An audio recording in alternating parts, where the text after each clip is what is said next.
कभी कभी ऐसा होता है ना कि सुबह होती है, हम काम में लगते हैं और पता ही नहीं चलता कब शाम हो गई, रात हो गई, और फिर दिमाग में बस एक ही सवाल घूमता रहता है।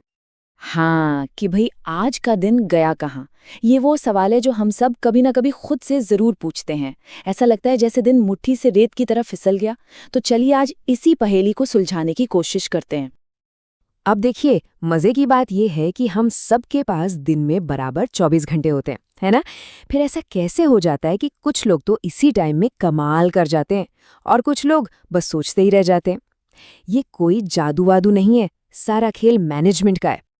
तो फिर सबसे पहले उन असली चोरों को पकड़ते हैं, है ना? वो कौन है जो चुपके से हमारा सबसे कीमती खजाना यानी हमारा वक्त चुरा ले जाते हैं? देखिए, एक बात समझनी बहुत जरूरी है। हमारा समय कभी भी एक झटके में बर्बाद नहीं होता। ये तो बूंद बूंद करके रिश्ता है, उन छोटी छोटी आदतों की वजह से जिन पर हमारा ध्यान ही नहीं जाता। और ये रहे वो शातिर चोर, हमारा मोबाइल फोन, सोशल मीडिया पर घंटों की स्क्रॉलिंग और वो सबसे बड़ी आदत, चलो बाद में करते हैं। हम खुद को दिलासा देते हैं कि भाई बस 5 मिनट का ब्रेक ले रहे हैं, पर सच तो ये है कि हमें खुद पता नहीं चलता कि वो 5 मिनट कब घंटों में बदल जाते हैं।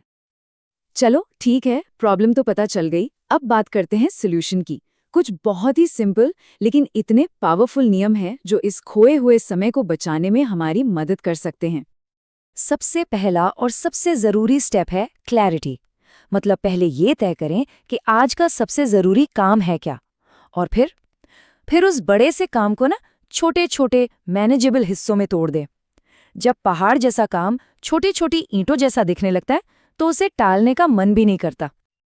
ये एक नियम तो सच में गेम चेंजर है। सोचिए, सुबह उठते ही फोन की नोटिफिकेशंस में खो जाने के बजाय अगर दिन की शुरुआत ही सबसे जरूरी काम से हो तो पूरे दिन के लिए एक अलग ही मोमेंटम सेट हो जाता है। अच्छा, अब एक बहुत बड़े मिथक की बात करते हैं, मल्टीटास्किंग। हमें लगता है कि एक साथ कई काम करना बहुत प्रोडक्टिव है, लेकिन सच तो ठीक इसके उल्टा है। असल में एक वक्त पर एक ही काम पर फोकस करने से समय और एनर्जी दोनों बचते हैं।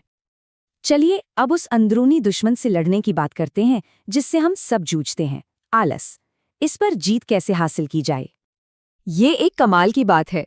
हम अक्सर सही मूड या मोटिवेशन आने का इंतजार करते रहते हैं, पर असलियत ये है कि एक्शन से मोटिवेशन आता है, मोटिवेशन से एक्शन नहीं। तो बस काम शुरू कर दीजिए, मोटिवेशन पीछे पीछे आ जाएगा। और हाँ, ये परफेक्ट टाइम का इंतजार, ये तो टालम टोल का सबसे क्लासिक बहाना है। सच तो ये है कि वो सही समय कभी नहीं आता। असली पावर तो अभी में है। जो भी करना है इसी पल करना है। ये एक छोटी सी आदत है, लेकिन इसके रिजल्ट्स बहुत बड़े हैं। हर रात सोने से ठीक पहले सिर्फ 5 मिनट ये सोचना कि आज का दिन कैसा गया, कहाँ समय सही लगा और कहाँ बर्बाद हुआ। ये छोटी सी आदत धीरे धीरे हमें अपने समय का मास्टर बना देती है। तो अब आते हैं इस पूरी बातचीत की सबसे गहरी और सबसे ज़रूरी सीख पर। एक ऐसी बात जो टाइम मैनेजमेंट को देखने का हमारा नज़रिया ही बदल देगी। तो ये है वो असलियत। बात टाइम को मैनेज करने की है ही नहीं, बात है खुद को मैनेज करने की। समय को तो कोई कंट्रोल नहीं कर सकता, वो तो अपनी रफ्तार से चलता रहेगा। हम जिसे कंट्रोल कर सकते हैं वो है हम खुद, हमारी आदतें, हमारा फोकस और हमारे फैसले। और यही है सेल्फ मैनेजमेंट का सार। जब कोई अपने फोकस, अपनी आदतों और अपने फैसलों को कंट्रोल करना सीख जाता है तो ये जो समय की बर्बादी वाली समस्या है ना, ये अपने आप खत्म हो जाती है। और आखिर में बस ये एक बात हमेशा याद रखनी है, पैसा, सामान सब कुछ वापस आ सकता है, लेकिन जो वक्त एक बार चला गया वो लौटकर कभी नहीं आता। ये हमारी सबसे कीमती और सबसे लिमिटेड दौलत है।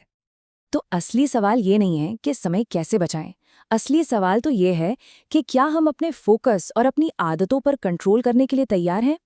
और इस सवाल का जवाब हम सबके अंदर ही है।